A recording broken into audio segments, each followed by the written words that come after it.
College football is so back, and, well, so am I. Morgan Uber here in the American studios for a brand new season, brand new episode of All-American, breaking down everything American Athletic Conference related, Studio A.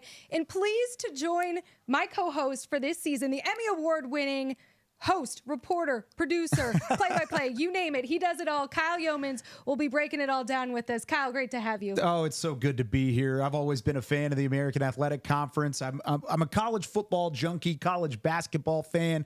I do a little bit of everything, like you said, and it's because I can't just get enough. I can't get enough of the sporting event, these student athletes that do a phenomenal job. And, of course, watching you guys for years, it is so good to be on the show. You talked about it's the same show, but a new format. So it's going to be a little bit different this year. We're going to have a lot of fun through the next couple of months. Well, I know you're a big college football fan. When you're not watching your three triplets or calling games, you were watching college football all day. So we Sometimes have plenty at the same time. Yeah, right? Yeah, multitasking. It's Exactly. the life of a parent. I don't know how that goes yet. But, Kyle, week one, it's all about overreactions, right? We haven't seen enough of these teams. It's a small sample size. Yeah. Some fan bases couldn't be more thrilled with what they saw, where others might be a little, aggravated. They're already trying to, call for coaches, whatnot, what have you. What were your impressions here inside the American week one? What stood out? Well, I thought the scoring stood out tremendously. I mean, you go 10-4 as a conference on the weekend. You got 10 victorious teams. 9 of those scored 40 points or more. Of course, we had some big-time output, 60-plus points on a couple of occasions. You had 3 guys throw for over 300 yards. You had some 100-yard rushers, 100-yard receivers. Roderick Brown, what he did at North Texas, 230 yards receiving in week one. It was really a phenomenal outing for these offenses and showing out early. But you always got to put an asterisk on it early in the season whenever it is week one, because there's a lot of things you can learn about your ball club only within your ball club, because a lot of times you're scheduling up, and so there's really nothing to lose. A lot of times you're scheduling down, and there's nothing to gain. So the overreaction, going into overreaction Monday, they call it Manic Monday in college football. All of that is fair to say, but also just take it with a grain of salt going into week two. There's a lot of season left to go. These teams are going to look completely different by the end of the year. But as you go into week one and you're excited and all that hope is still there, you got to temper that hope or temper the criticism early on before you can really tell what these programs are. I remember when the schedule first came out, I looked at week 2 and I said, man, there are so many monster matchups, and I think we're going to learn a whole lot about these teams. And the one that everyone really has their eyes set out on, the Tulane Green Wave. They'll be hosting Kansas State, a game 2 years ago that really started that magical run for the Green Wave and what went on to be one of the most memorable seasons in school history and really in college football history in what they did. And let's take a look at those highlights here as we go back in time. Adrian Martinez, 4th and 1. The K-State quarterback stopped short of the first down. And in that game, Tulane's defense held running back Deuce Vaughn out of the end zone. Michael Pratt going on for a career-high rushing 87 yards in that game. And, of course, he did it with his arm, too, to Tyreek James connecting in the end zone. But it was a gutsy call with 2 minutes left, Tulane up 7. They go for it on 4th down on their own 22 to seal the game. And that right there, Tulane wins 17-10 in Manhattan, Kansas. It was thrilling. I remember watching it from home on my couch. But, with us today, we have Maddy Hudak, who was there in person. You've seen her work on SI.com. You hear her on the sidelines each and every week for the Tulane Green Wave. No one more dialed into this program than Maddy. We appreciate you joining us. Maddy, give us a sense right now, a new era of Tulane football. What's the vibe in NOLA? The vibe, I'm just having a great time after that little throwback to Kansas State, where I think that was one of my favorite games as a sideline reporter, because I was like, okay, I get it now about college football and really what the magic is here. And being able to get that upset on a road game was just, it really rejuvenated that team that season. But you just look at where they were at that time in that year. That game was on ESPN Plus. And it really shouldn't have been because they both became conference champions that year. But there was really no expectations of Tulane outside of the guys who predicted that they were going to go to the conference championship back in December. This year is different. I think with John Summerall coming in, there's been a lot of offseason momentum, and that really going into the Thursday night season opener, yes, it was against an FCS opponent and you're still trying to figure things out, but to not have a starting quarterback named until that day and be in this new era where you just don't really know that much, the fact that they have this much momentum going for them in the city of New Orleans, and the fact that they're one of the only football teams here that are having some opening success definitely helped them to start the year. Now, Maddy, when you look back at that game, I thought one thing that stood out to me was that was the only time that season in that magical 2022 run that they had that Michael Pratt outrushed Tajay Spears. And Kansas State slowed down and held in check the most explosive player in the conference that year to 9 carries for 26 yards. And yet they still lost. And Tulane ended up winning that game 17-10. So my question to you is this year, who is that explosion piece that has to have some success for Tulane if we're going to continue what they were able to do in week 1 by putting up 52 points? And the answer has to be Mekhi Hughes, but something really interesting about that time for Tajay Spears when they went through that Kansas State stretch, not to discount Kansas State, but it wasn't so much them shutting him down as much as it was he was kind of going through just some mental blocks that year. And he says it himself. He was just not his best self that year. And Iverson Celestine was the one that outrushed him that day because Tajay just kind of wasn't able to get it done. And so I think it also really showed how complete of a team that was because a lot of the question that year was, are they going to have to rely on Tajay Spears to do everything? And he was the leading rusher and receiver for the next few weeks that followed. But yeah, this game, you saw 8 different ball carriers for Tulane in the season opener. And a lot of that was kind of trying out some guys. But you also saw, I think, a lot of flash. And you have Mekhi Hughes, but you also have an interesting counterpart in Shawty Clayton Johnson, where he was probably a better runner on his 4 carries on Thursday night than I can recall over the last couple of seasons. Just he played with a lot more violence than you really remembered of him, but he is so fluid as a pass catcher, and this coverage is going to be really difficult to throw against. So the run game is going to matter here. And I think just being able to get these running backs out in space, he offers that wrinkle, but you also have Ty Thompson that you can't ignore in the red zone, and Arnold Duda Barnes. We really didn't see that much from him in that opener, but we might really see a true running back by committee against Kansas State, but it has to be led by Mekhi Hughes. Real quick follow-up on that. You mentioned some of the depth at that 2022 team. Do you see similarities between that program altering team and season and what you're seeing here in year 1 with a new staff? I think it's hard to ignore when you look at kind of the poise at quarterback that they followed up Michael Pratt with, when the whole question was going to be, and it really shouldn't have been this seamless. Now, there's only just been 1 game, but I mean, I've been watching Darian Mensah since April, and the way he just kind of took this competition by storm. And it wasn't so much that the other guys lost it. He wasn't even in the running to start. He just played his way into that. And hearing his teammates talk about him today, just really being super confident in him and just referring to his swagger as California cool, the fact that he calms them down a lot. I think to have that similarity to the 2022 season, probably the most important one to have. I think you're still trying to figure out a little bit of their identity on the defensive side of the ball, but they have a really strong linebacking court between Tyler Grubbs and Sam Howard. So if they can emulate Nick Anderson and Dorian Williams in the way they played on the field, they have the leadership that really emulates that player-led team in 22. And so this game this weekend, I think, is going to tell a lot about really what those similarities are. What's so interesting is, Maddy, we were at Media Day, a month plus ago, and Mensah's name wasn't even one that was really on our radar. The battle at the quarterback position between Ty Thompson, Kai Horton, those were the 2 names everyone had on their radar. What was it about Mensah that really set him apart in that battle? You hear the term it factor, and they've called it a bunch of different things. His California cool, his swagger, that he just has something about him. When you use those terms to describe a quarterback, I think that's really that all-around guy that you're looking for. And I think he's the one that just closely emulated Pratt in his leadership ability. And so as we kind of heard throughout training camp, that Michael Pratt had really taken him under his wing and mentored him when he was a true freshman. And Michael Pratt really didn't have to do that. But just hearing how much Darian Mensah took away from him, he's just a really natural leader out there. But for being a redshirt freshman, he has a level of poise to him. The fact that his first college throw was a third down conversion and he threw across the middle of the field and threw against the coverage that he did with confidence. And to hear other guys say that he calmed them down out there, that's all the qualities that we saw throughout training camp. And kind of the second he started to play with the first team, it immediately became clear that there was just something about him. But you never know until he takes the field and how he's going to execute. And this weekend is going to be, again, a giant test. Michael Pratt struggled against Kansas State. He threw 2 interceptions before, as you mentioned before, just really tucking it and running with it. But I think he really just emulates Pratt in a lot of ways and makes the team around him. When John Summerall says he's a better coach around him, that to me says a lot.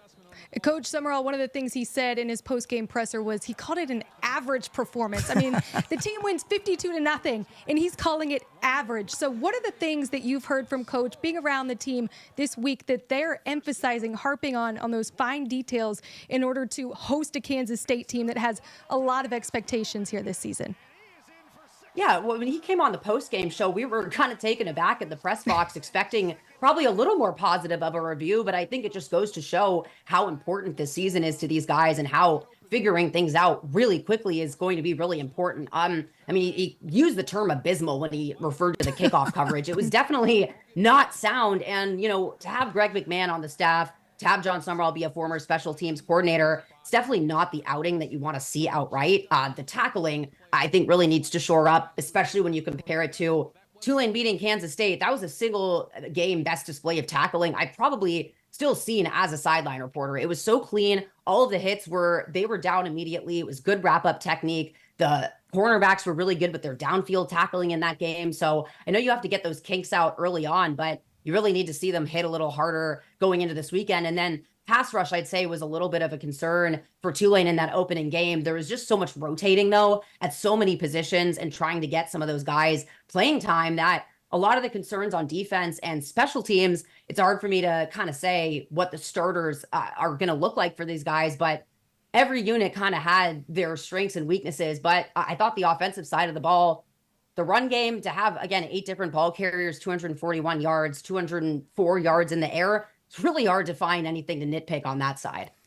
You mentioned the defense there and all the missed tackles and some of the things that will drive a coach crazy are missed tackles, and especially multiple of those. But in terms of pressure, pass rush, Tulane was able to get in the backfield quite a bit. Now, going up against the Southeastern offensive line is a different challenge compared to what they'll see against Kansas State. Do you feel like they have a chance to get home against the Wildcats and then, of course, against some of these other better offensive lines that they'll see later in the year?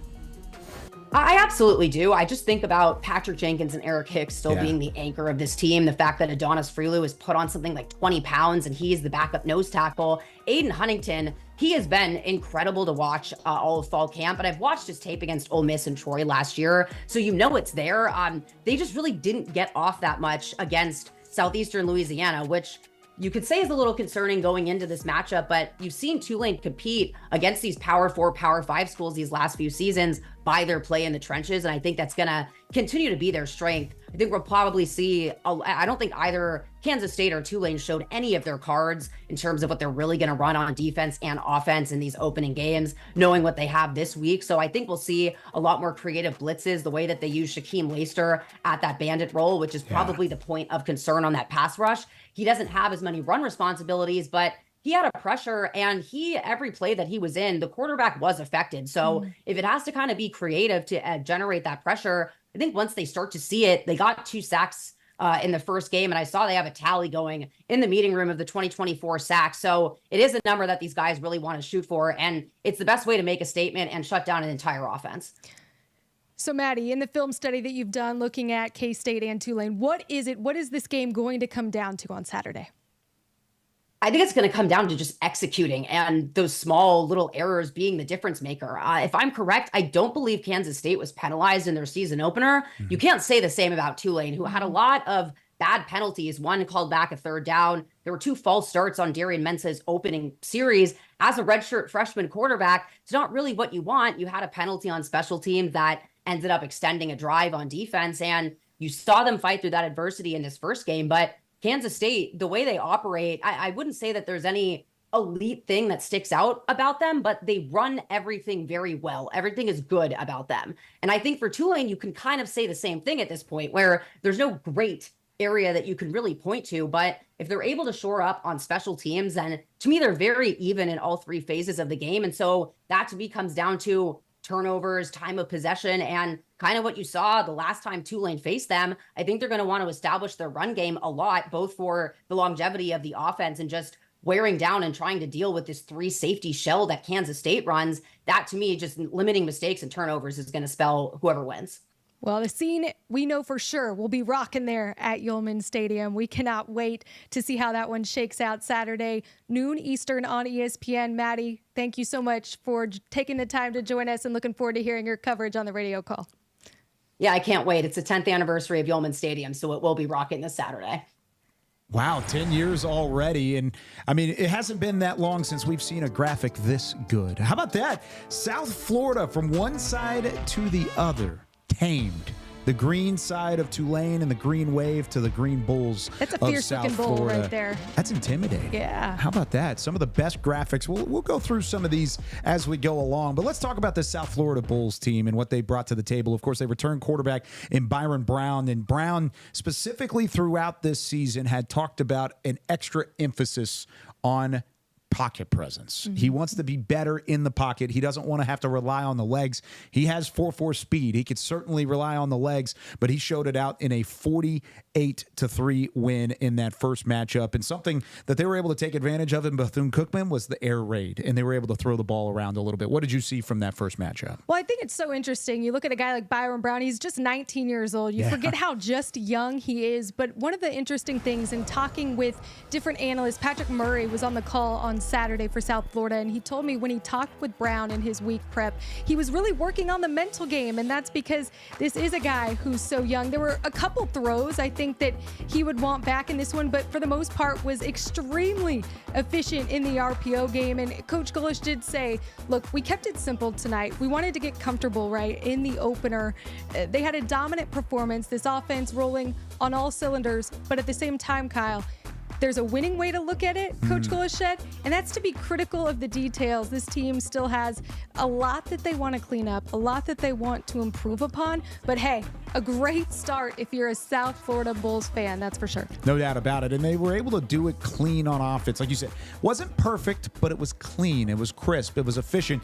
And whenever you have a quarterback like Brown, who had 3,000 passing yards last year, 800 rushing yards, one of 2 quarterbacks in the FBS to do that. The other one was Jaden Daniels, who won this little thing called the Heisman Trophy last year for LSU.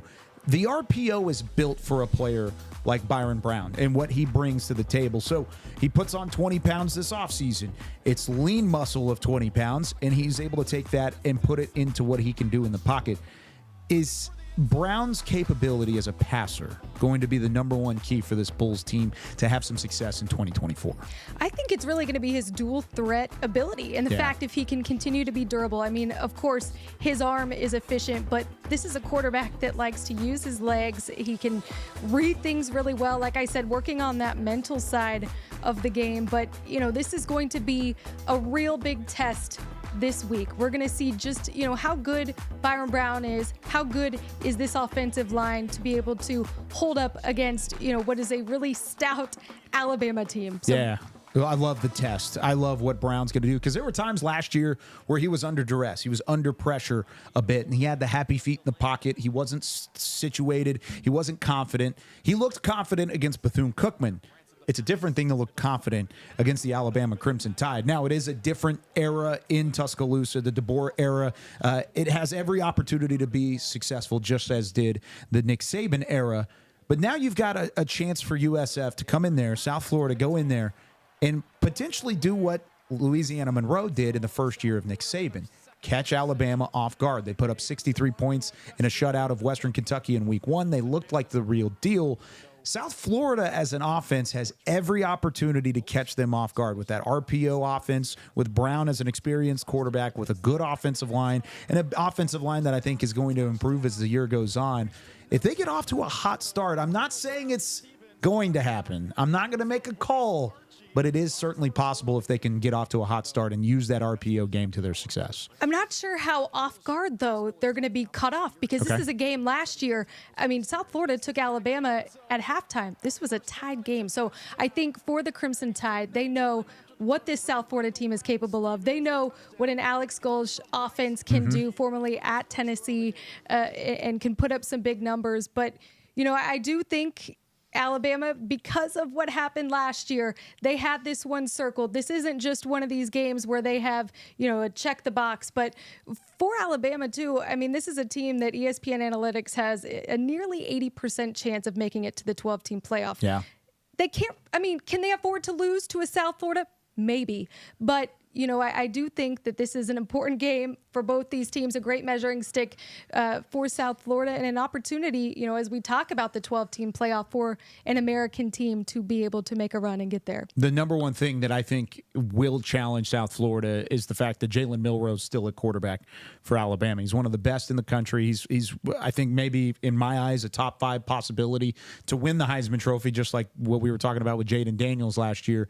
Milroe can command an offense. So if South Florida stands a chance against Alabama this week, they have to tackle effectively. We just talked to Maddy about Tulane and how they missed some tackles. South Florida had some lapses defensively, despite only allowing 3 points against Bethune-Cookman. They had some missed tackles. You cannot give up broken tackles against the Crimson Tide because their speed will certainly take advantage of it. I mean, yeah, making Milroe uncomfortable in this game, I think, is what it comes down to. That was something Western Kentucky couldn't do last week. Yeah, two good quarterbacks with Brown and Milroe. I mean, it's must-watch television for any fan of the American. And if you're a fan of dual-threat quarterbacks in the RPO, both of those guys do it effectively all the way through. Yeah, that's for sure. And definitely one that we will be tuned into, gearing up this weekend. But, you know, another team, in terms of high expectations for the year, no one has higher expectations than these Memphis Tigers. This is a team coming into the year, picked preseason number 1. Ryan Silverfield has a 4th-year starting quarterback, Seth Hennigan, back. I mean, in this day and age in the transfer portal, Kyle, that does not happen. A guy who understands this offense, they go on to roll in week 1, North Alabama, doing exactly what they were supposed to do. Yeah. As you watched that game, what was it about Hennigan that stood out? I've always been a fan of Seth Hennigan. I always have. He played his high school football in the Dallas-Fort Worth Metroplex. Denton Ryan High School, played for his father, Dave Hennigan at Denton Ryan with the Raiders. Since that senior season that he had with the Raiders, he's had that football IQ, and it takes a step every single year. He takes advantage of the offseason program, takes advantage of what he sees all the way through. I love Seth Hennigan's game and how it elevates. So like you said, those high expectations, that's based off of what Hennigan can do to elevate his game. He's so heady as a football player, such a smart IQ whenever it comes to reading defenses. Look at the confidence in the pocket. He steps up and delivers a ball 40 yards downfield into coverage. I mean, that was not an open receiver, but he threw his receiver open there on that specific occasion, and he did so with confidence, a flick of the wrist, and what he's able to do. I think he's got a chance to be the best quarterback, not only in the conference, but maybe in the Eastern United States this year in college football. He has a chance to be legitimate, and this Memphis team's going to go as far as he's going to take them. And right now, I think Seth Hennigan's on the right track. It's a warm-up is what it was. North Alabama is a team that lost in week 0 against SEMO in their first matchup. They come into Memphis. They go into the Liberty Bowl, and they don't necessarily play especially well on offense. And then you've got about two and a half quarters of the Hennigan-led Memphis Tigers offense. Check that box. They look great. Let's get ready to go and go up against Troy going into week 2. What I think Hennigan, the phrase that comes to mind is clutch gene. And I was at that game last year when Memphis was playing North Texas. It was, you know, a back and forth track meet. And he found a way to win that game on the road, a harsh environment, you know, had friends and family there, all the pressure, but that is what he does. And I think he's going to continue to do that this season. What was really impressive was listening to him in his post-game press conference. No one is their own harshest critic more than himself. You know, he said, look, 7.5 out of 10 is how I'd rate my performance. That's passing. Yeah. So, I mean, but he still knows that there's a lot that he can work on to get better and continue to do. And he's going to have to do that without their running back, Sutton Smith, who went off on that game, you know, carried out on crutches and unable to return. So definitely, a guy that had some high expectations. He played behind Blake Watson all season. He's going to need a running back, to be able to balance that offense all season. If there's anybody, I think, from an offense standpoint that can carry without a true running attack in the American, it's probably Memphis. I think Memphis has the passing attack and the weapons on the outside, because it's not just about Seth Hennigan. I can talk about Seth Hennigan all day. However, what they have on the outside is just as good, and they have some weapons there to throw the football to. So as this season goes on, you're going to see some guys emerge, not only in the passing game, but I think even with the running back and with the injury there, they have to have somebody emerge, because teams are going to sell out to slow down the air raid, to slow down the passing attack. So there's going to be opportunities with light boxes, 6-7 guys in the box. That isn't going to be enough to slow down Memphis, and they're going to have some success running the football too. Yeah, this weekend they have Troy, and again, a game similar to a little bit of what we had last week, right? I think they should be able to fire on all cylinders, but really the game everyone should be circling on their calendar, September 14th at Florida State. This is, Mike Norvell facing his former Memphis Tigers, and a Florida State team, by the way, that's 0-2 right now. And they have a bye week next week, so they have plenty of time to prepare for these Memphis Tigers. Originally going into the season, it was one of these things where I thought, Memphis, this is a game they can afford to lose and make the 12-team playoff, but now it's almost a game that they can't afford to lose with the way Florida State has started their year. Yeah, Florida State can definitely not afford to lose it, because they're down 2. I mean, the fact that out of the FBS teams that are favored by 10 points or more in the first weeks, in week 0 included, FBS teams are 71-1 when they're favored by 10 points or more, except for Florida State, who's over 0-2. So I don't know what the line will look like that game, and I don't know who will be favored, because I think Memphis is just as good as Florida State, at least based off of what we've seen so far. I know it's a short sample size, but Florida State has not looked very good, and Memphis has looked really good, and I think the expectations are there from the Tigers. But if they're a double-digit underdog again, I wouldn't be surprised if Memphis makes another run at it. Yeah, well, that'll be a fun one. It will be. Definitely one that, again, when this schedule came out that we all had circled on our calendars, it could be really impactful. Now, I want to move on to UTSA. I want to move on to the Roadrunners. And we talked about those game-winning graphics. How about who? Who? Question mark? Of course, playing to the Kennesaw State Owls, new member of Conference USA, and a new member to the FBS as well. But 28-16 for a team that has the expectations as high as UTSA. You mentioned the 7.5 out of 10 that Seth Hennigan gave himself for a grade. I think that's probably what you would say for UTSA. Maybe even a little bit lower than that. Even though it wasn't convincing, do you still have those high expectations for the Roadrunners this year? I do. And I think it's all going to come down to what Owen McCowan can do this season. And I think, last year, the silver lining, right? You're replacing Frank Harris, the face of the franchise at quarterback. Big shoes to fill. But one of the silver linings last season was the experience that McCowan got with those injuries to Harris. I think, he came in, he did an okay job. He understood this offense, but I still think there was a lot to learn. But this is a UTSA team that returns a lot on their offensive line. 4 starters are back. And I do think he's got that NFL pedigree. Dad, former NFL quarterback, 18 seasons. Josh McCowan, 2 uncles playing in the NFL as well. I have big expectations for them, and I think we're going to learn a lot about them in week 2 as well with their opponent, Texas State. Well, I think you bring up a phenomenal point. Frank Harris was there since the Alamo Dome was built. He's been around forever, and then all of a sudden, here's Josh McCown that comes out, and of course, the name is there. But he also lost some weapons to throw the football to. Joshua Cephas last year was a receiver that had NFL caliber potential up there too. They've had some guys graduate over the last few years that the high-powered attack from the offense of the Roadrunners just doesn't have that same lore. But they were still able to throw the football around. Only ended up with the 28 points, which, compared to the rest of the league, they were the only team that won and didn't score 40. You get the win, you get the dub, you move on, right? And you survive and you advance. But I think there's a question mark as to why the passing game was able to have success with 3 guys that were either above 60 yards and there was one at 59 yards, so knocking on the door of 60 yards receiving. But you can't run the football effectively with 3 running backs, 3 of which that I think you would argue are toward the top of the conference. They only ended up with 76 yards on 34 carries. I don't know if that's good enough for this UTSA team, and I think it is a little bit of a concern. If you're having that outing against Alabama, like what we'll see next week with South Florida, if you get slowed down by a bigger SEC or a bigger off defensive front seven, something like that with all these NFL talent, it's concerning that it was Kennesaw State and that you only had 76 yards. I want to see more from that big-headed attack because I think those three running backs are really, really good. They just didn't necessarily show it in week one. I mean, last year they earned the nickname the three-headed monster, and I think they, we hear Maddy talk about the Tulane running back room. Sure, they're tough, but I think when I came into this season, the running back room that I thought was the deepest and had the most potential was this UTSA team. No question. No doubt. So I think they've got to get back to running the football. Kavorian Barnes, so depended on.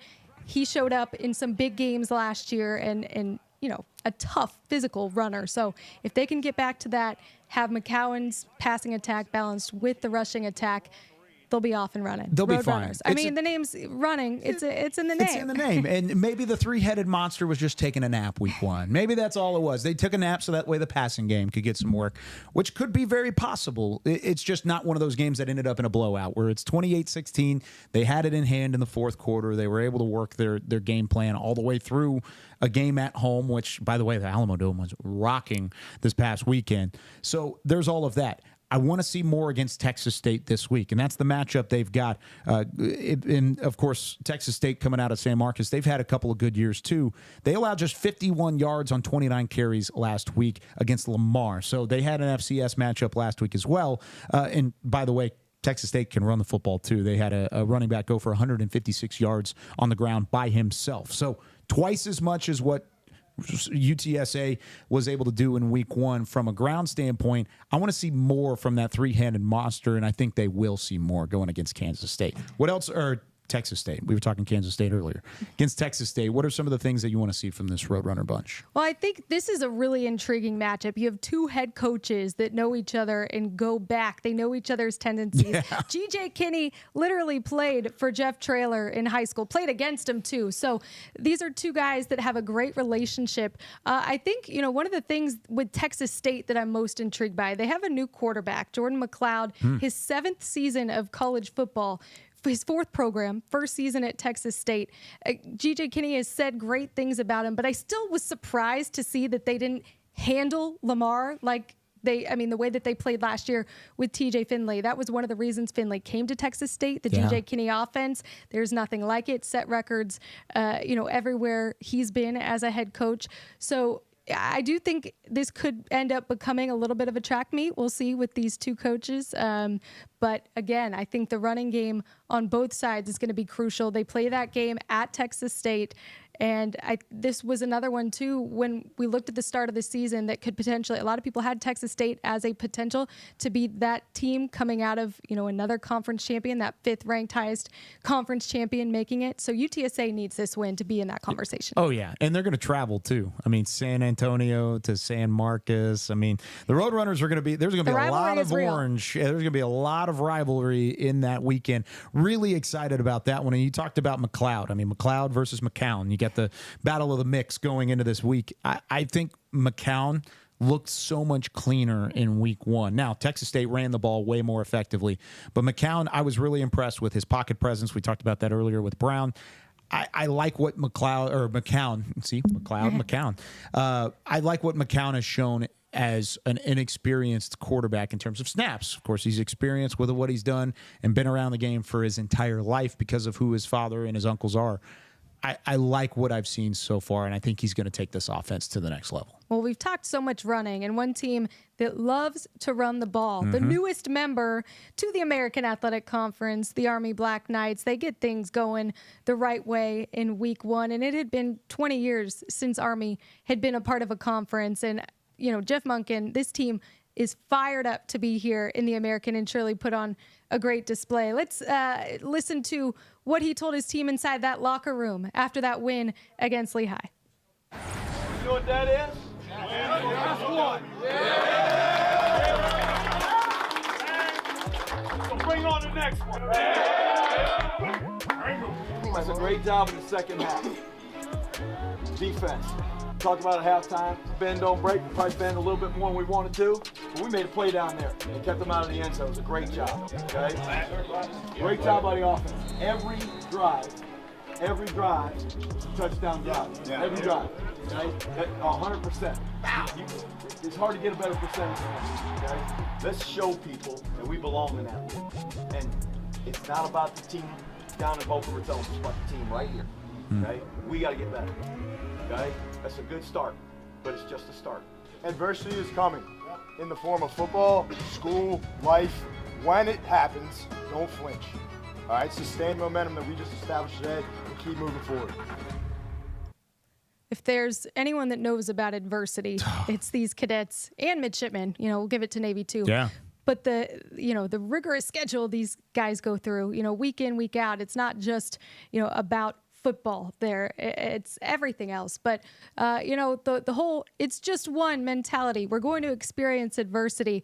I love the way that Army started their first drive. Mm-hmm. They end up with the fake punt. And that was, Monken said, look, I'm not starting this with punting the ball to Lehigh, a team where they should go in and aggressively, win like they do, 42-7, win like they did. As you watch that game, Bryson Daly at quarterback, a whole nother season under his belt, what is so impressive about what he does on the field and the way he commands that offense? Yeah, well, I think it helps the fact that he's playing behind an offensive line that has 65 starts as a whole. This is an experienced offensive line. They're nasty up front. The physicality of Army has always been there. Any Coach Monken team has been physical, even going back to what he was doing at Georgia Southern back in the day. This looked like an Army team that wants to run you over. They want to command an offense, and he could throw it around too if he wants to. He ended up throwing the ball a little bit, 432 yards of total offense, 375 on the ground. They're going to run the ball more than anything. That's just part of playing in the gun option like what they have with Monken.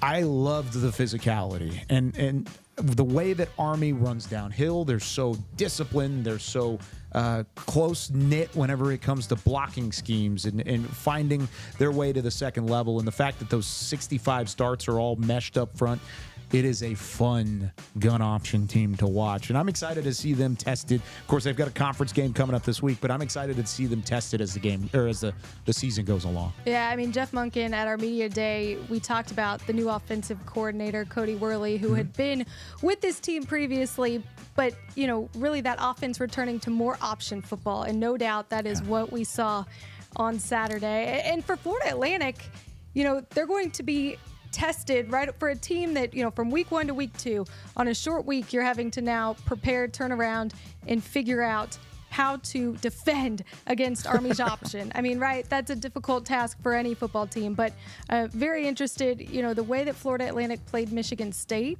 Talk about toughness.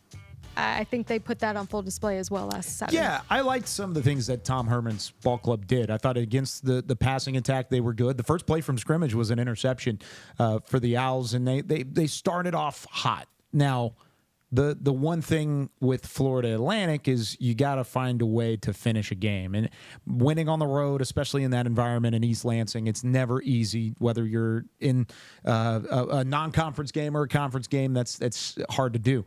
I liked the way they stuck in it. I liked the way they battled. And that's the type of adversity and toughness they're going to have to show going against Army. Because Army, like I just talked about, they're going to bring physicality. They're going to bring that downhill ability and the rushing attack that put up 375 yards on offense. I want to see Florida Atlantic match that intensity, match that physicality, and that's not an easy thing to do.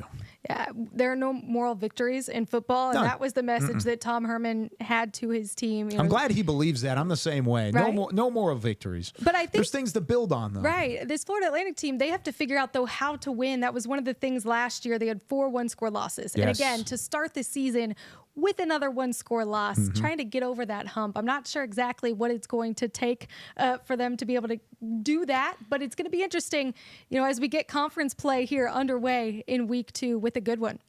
I think that's the big thing is you have to play clean football.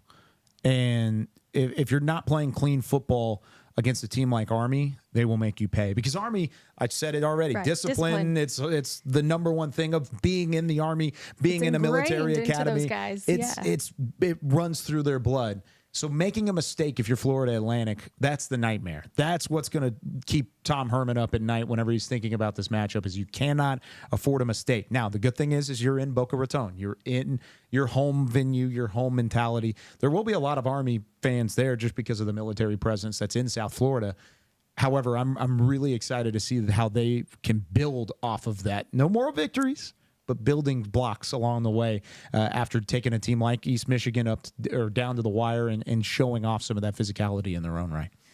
Well, one of the things about week one, we talked about it off the top of the show, right? There's always these overreactions that we have, things that surprise us. Yep. So, Kyle, what was it as you watched these American games? Who surprised you? Well, here's the thing. The University of North Texas surprised me. So for those that know, I do a lot of the ESPN Plus broadcasting with North Texas, and this is not going to be a show where I'm going to pump up North Texas. Let me just let it be safe that way. No bias here at all. But it's hard not to look at North Texas and put up 230 yards of offense receiving from one guy and one guy alone, and what they were able to do. And that's really what North Texas showed in week one. Chandler Morris, transfer from TCU, comes in game one. Boom. Big win against South Alabama on the road in Mobile. And the defense, that was a big question mark too. I think it's still a question, but when you put up 56 points, you can kind of have a little bit of breathing room there. I mean, Eric Morris, just an offensive guru and getting things going here early in week one. It looks like an Eric Morris offense, which is some things that they did well last year. And then you had you had your quarterback leave and go to Cal.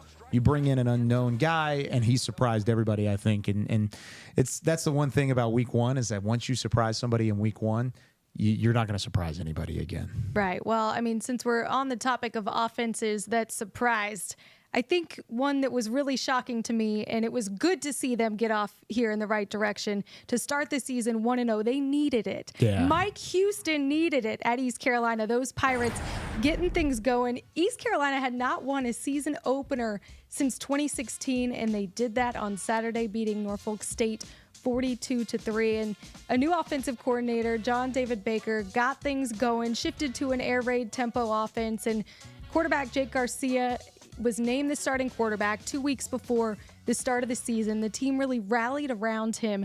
And, I mean, they did that again this weekend. They were able to show the team rallied around him. Just an exciting win, big win for the Pirates. They've been itching for some production. They've been itching for some offense. And I think John David Baker brings that. He spent 3 seasons at North Texas. We just talked about the Mean Green a little bit before joining the staff at USC, following Graham Harrell, who was the offensive coordinator at North Texas that hired him initially.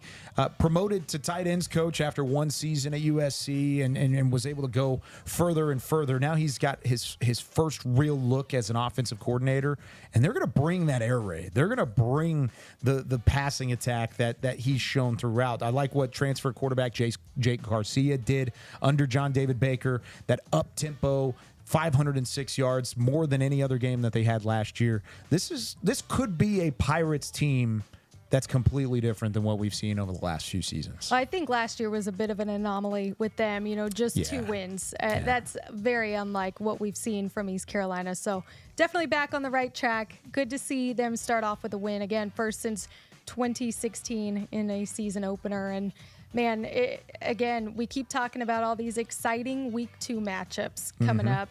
If you had to put your finger on it, which one are you most looking forward to and why? Yeah, it would have to be South Florida here. And I know we're excited about East Carolina. I just mentioned North Texas. As we take a look at some of these other matchups, UTSA, Texas State, we just talked through.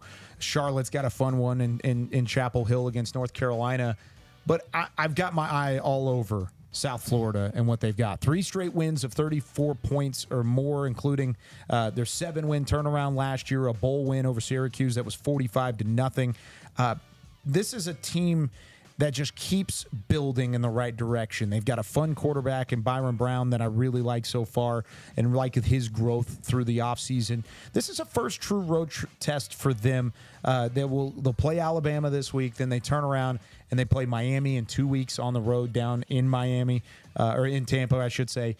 I like what I've seen from South Florida. They've got to take a step forward against Alabama to stand a chance, and it's going to be a good test for them in Tuscaloosa. Absolutely. I'll be keeping my eye on that one too, but I'm most looking forward to, I have to say, how we led the show, the way Maddy Hudak hyped up that game. Tulane having the opportunity to host Kansas State, a game we flashed back to 2022. That was really the moment that Tulane went on that magical run, and I think they have an opportunity to do that now. It's a brand new era for Tulane football with John Summerall, but look, nothing has changed in terms of the winning ways, winning traditions, and the expectations that those players have. So many players decided to stay. You had a Mekhi Hughes who could have left and gone to, a bigger school, maybe chased some of that NIL money, but instead chose to stay and play for a guy like Summerall. Again, his track record at Troy, unbelievable.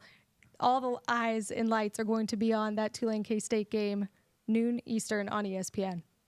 And speaking of Tulane, we've got ourselves a special guest here on All-American. Play clock down to 1. Sawyer pumps, lofts towards the end zone, and it's picked off. Right into the arms of Rayshawn Pleasant. He's still going. He's got green grass in front. It's a pick 6 for Tulane. And this Green Wave defense showing out in a big way, 100 yards to the house. Rayshawn Pleasant joining us here inside Studio A, taking it end zone to end zone. What a game, what a performance, Rayshawn. Showing off your speed there. I got to ask, what's your 40 time? Because, man, you were flying down the field. I'm definitely a 4.3 guy. All right. Well, first off, what did you see to anticipate that pick? Honestly, I knew I was hot. I knew the ball was coming to me, and we've seen in film all week that they like to run fades and double moves when they get to that area on the field. And they had just tried our other corner the play before, so I knew the play was coming. And it really just happened in slow motion for me, for real. He ran the double move, the ball was on the thumb, made a play on the ball, and it was just, I went to the races after that. My teammates had great blocks, set it up for me, and it was just, I went to the races after that. Even though you're listed as the redshirt sophomore, I can see the experience there. You're thanking your teammates. You're saying we watched the film. We led to all these things to get to this point. But at the end of the day, it's 100 yards. I mean, were you gassed at the end of it? Was there a little extra fatigue involved, having to go length of the field to find the end zone? I ain't gonna lie. I'm most definitely tired at the end. But I managed to, we got a great strength staff that prepared us well in the offseason as far as conditioning, and I was just able to shake back after. Now, I have to ask, there was 100 yards in the interception return.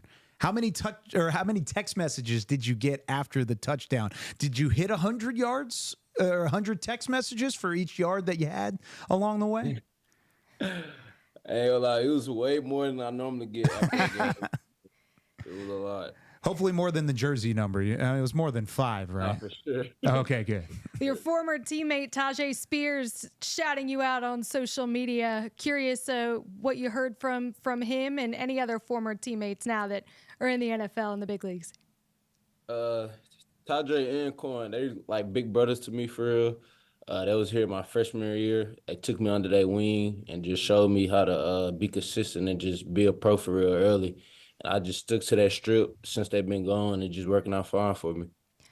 Speaking of consistency, this defense, to be able to come out with a shutout, what was the focus that was required or some things that you guys really thought about in game to be able to pull off a performance like that to open up the season? A lot of preparation, for real. We just big on just holding each other accountable and just being very detailed in everything we do. And it just came to light on Saturday, for real. It definitely did, and you guys. Thursday. There you go. You a little early on. You got a Saturday game this week. Don't worry about it. The big thing that I looked at was the fact that you guys were on the same page for the majority of the game, communication-wise.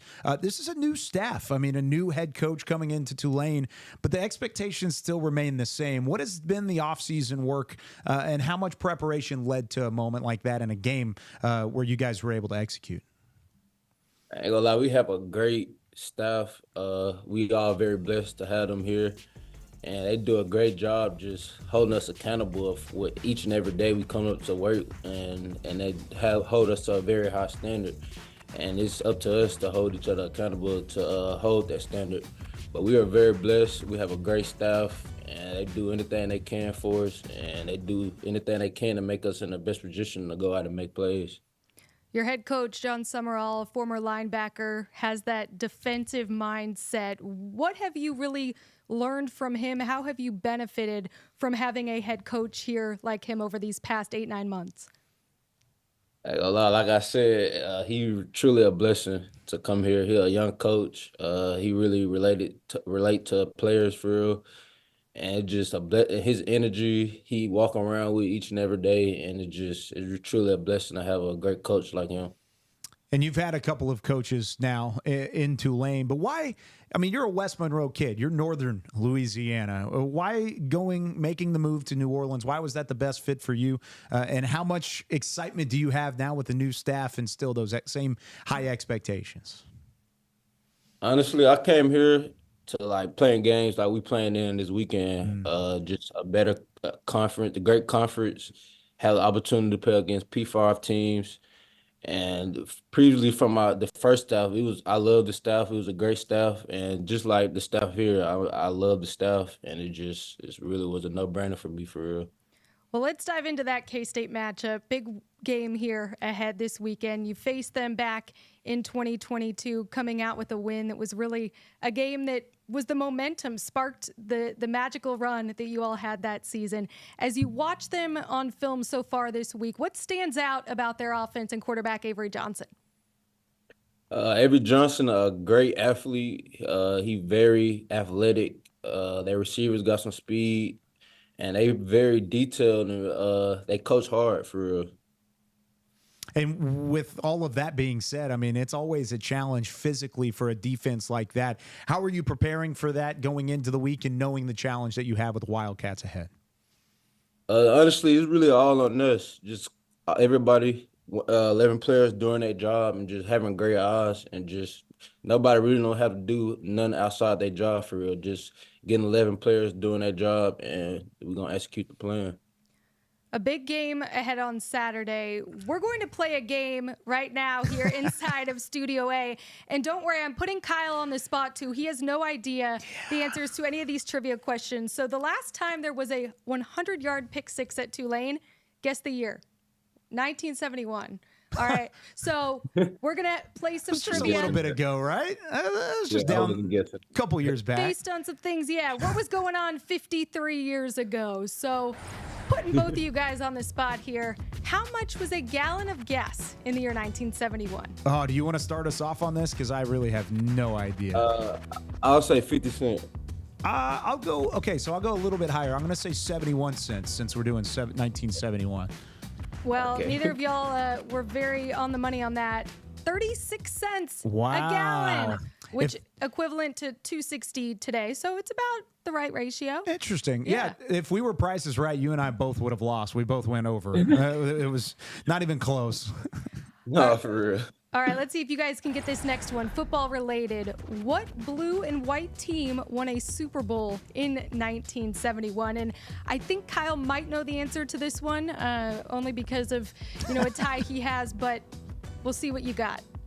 Got to be the Colts. Ooh. They would have been the Baltimore Colts at that point, right? I mean, I guess so. Hey, ding, ding, ding. Y'all are right. Now, bonus if you can guess who they played and what the score was. I ain't gonna lie, I don't even know. I just took a wild guess for real. Kyle? The Baltimore Colts won it? They won. In that year? That year, they won. Who did they play? It's another blue and white team. How about I help you guys out? I don't know. I'll say the Titans. I don't know. The Dallas Cowboys. They played the Cowboys? Yeah, 16-13. Cowboys. All right. Well, you guys got half of that question right. Yeah. We'll move along here. I love coffee, so had to go a coffee question. What coffee shop opened its first location in the year 1971? I don't even really know. Only coffee shop I know for real is Starbucks. Yeah. Hey, all right. I was showing you the green shirt. I would have given you the nice little hint along the way with the green shirt. Oh, so it was Starbucks. It is yes. Starbucks, yeah. Bonus if you can guess where that first location was. I'll say Texas. Kyle? Seattle, Washington. Yes, Seattle. I know that from my honeymoon. Don't feel bad. It's okay. It's a good. I was just there 2 weeks ago too, so that my wife was like, "Let's go ahead and go to the first Starbucks." I was like, "All right, that sounds good." And it was actually great. It was fun. All right, one last one for you guys here. Born in 1971 as Calvin Broadus Jr., what name is this West Coast rapper and Olympic super fan? Okay, hint, hint. Olympic super fan best known as. Any guesses? Yeah, okay. I have no clue. I ain't even gonna lie. Oh, see, this might be the one that I actually did know. How about, think about, he was out there, he was at the Olympics, he was walking around with the fun glasses and the fun outfits. If you watched any of the Olympics, The D-O, the D-O-double-G, Snoop Dogg, yeah. That's right. That's right. I could have guessed that for real. I ain't gonna lie. Yeah, you would have gotten there at some point.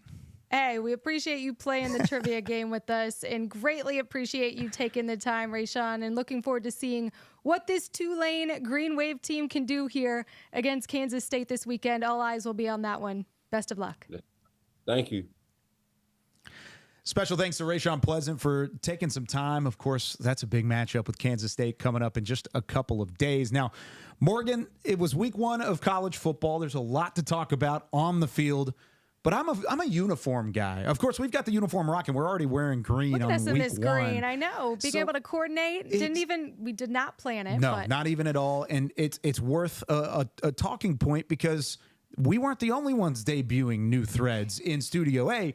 We're actually going into the new threads across the American because week 1 brings all sorts of new uniforms, and uniform talk is one of my favorite things to hit. So I'm going to let you start things off. Top 3 new unis. These are not repeat uniforms. New uniforms inside the American this week. Yeah, I love when we get to power rank anything, especially talking threads. UTSA, for me in particular, we're going to go backward, my 3-1. The Roadrunners, their helmets. Take a look at that city skyline. I thought that was really impressive. So they made my top 3 list. Tulane, their colors alone, I think that green and blue can't go wrong, but it was their helmet. If you take a close look, they have these little specks that shine and sparkle on the helmet. Who doesn't love some sparkle and shine? And then, of course, my number 1 take, and maybe this is the American girl in me. How about Army finally having that A patch on their logo? First time in a conference since 2004, and doesn't that look nice? So Army gets my number 1 choice of the new unis, and also just so clean, so sleek, and represent our country. So there you go. There's my top 3. Kyle, throwing it back to you. Who you got? No, I really like your 3. I do. And I'm going to keep Tulane at that number 2 spot. I think they have the best uniforms in the American week in and week out, but I can't put them at number 1 yet, and I'll tell you why momentarily. But Navy, kind of along the same lines as Army, that traditional, that military look. They made the switch to Under Armour, and they put the anchor on the interior of that uniform right on the chest. I think it's such a good-looking, clean uniform. It looked almost intimidating on the field on Saturday, and of course, they ended up winning big, which was nice. But it was the fact that they had that, and they had the run game and the wing tee and all these different things added into it. So I like the Navy in gold. So the military academies both making our list. Check it off the list. Let's talk about the gold of Charlotte here for a minute. It's a controversial 1 and 2. I thought it looked fantastic on the field. I thought initially when looking at the social post, there was something a little bit there. I was like, okay, that's interesting. It's new, it's fresh, a little different. I don't know how it'll look out.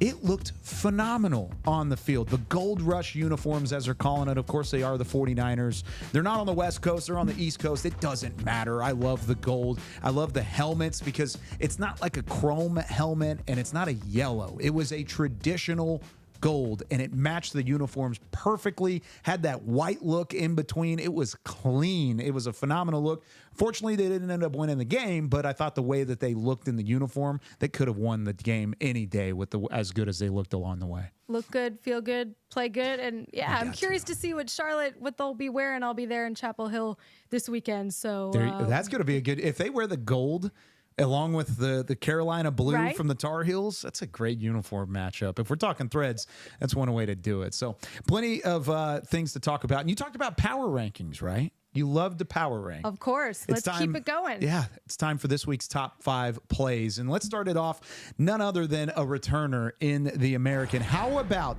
Byron Brown? 6:30 to play in the first. No score between South Florida and Bethune-Cookman. The read option. He was talking about his pocket presence. What about the rocket presence from Brown? Taking off from 42 yards out. USF wins big, 48-3. We head to number 4, the Gridiron in East Carolina, inside the red zone. Quarterback Jake Garcia hits Desario Riles as Riles soars into the end zone, takes out the pylon to go with it. Puts on that Superman cape and, man, celebrated by his teammates as they go on to cruise to a 42-3 victory. You know, Morgan, you know what's better than a former walk-on scoring a touchdown in a week 1 matchup? Tell me. How about a former walk-on being named Special Teams Player of the Week? Going 66 yards for the score, Camden Benjamin from Tulsa.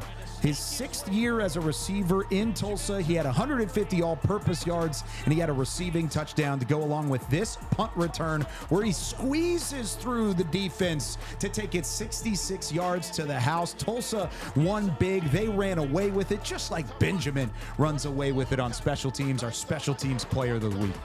Well, something also special happening in Memphis on the pitch as we head to number 2. The Tigers hosting Iowa State, and they call it the beautiful game. And is this a beauty right here by Ashley Henderson? Whew. A back heel goal with ease. What a finish. And the top 10 Tigers, they go on to win 4-2. Something special brewing there for sure in Memphis. What kind of coordination does that take to be able to go back heel? I can't even kick going forward. You're talking about going behind the back like that? I was going to say, I have no coordination, so don't ask me. Not a part of my game at all. You know what else isn't a part of my game? How about interception returns? We talked to him early on. You already know him. You love him. Rayshawn Pleasant, 100-yard interception return to the house. The first one for the Tulane Green Wave since 1971. 100 yards. It's a long time to talk through a highlight because he has to go the length of the field. Doesn't matter if he's got the 4.3 speed. He said he was gassed at the end of it. Got the job done. He thanked his blockers up front. He said there was great vision to form a lane for him and get him into pay dirt. I mean, guys, he ran 100 yards. Let's give the guy some love. Number 1 for 100 in Rayshawn Pleasant. 100 yards and basically untouched. I mean, incredible. Excited to see what he can continue to do. We're just getting the season started. The Green Wave are going to be trying to keep rolling here. Yeah, and that's going to be a tough one to beat. If we're talking about week 1 of top plays and the fact that we've got already a 100-yard touchdown return, something that hadn't happened in 53 years.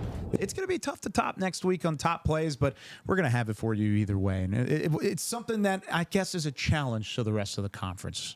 He set the bar high. Yes, I mean, that's no question about it.